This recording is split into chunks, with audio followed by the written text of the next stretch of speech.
大家好，我是林子，今天给大家分享一个驱寒的汤水4根汤。有哪4根呢？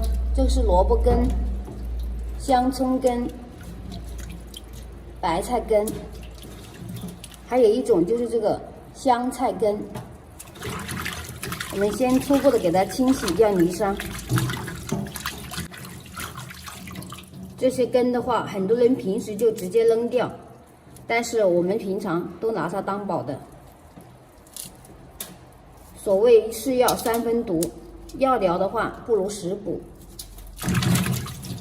平时喝上一点这样健康的食材，当饮料喝也是没有关系的。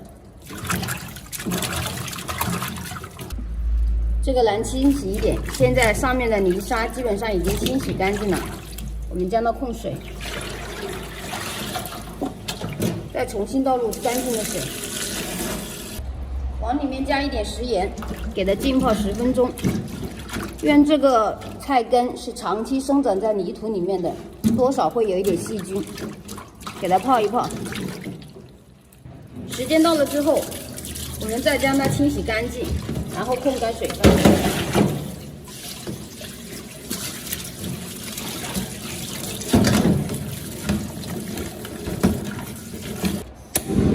然后准备一个砂锅，里面加入纯净水，给它冷水下锅，水开大火煮15分钟就好。今天我这个量比较多，因为我家人口比较多一点。时间到了，我们打开来看一下，简单的4根水就煮好了。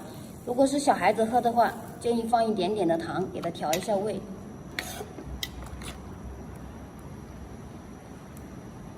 化开就可以关火出锅了。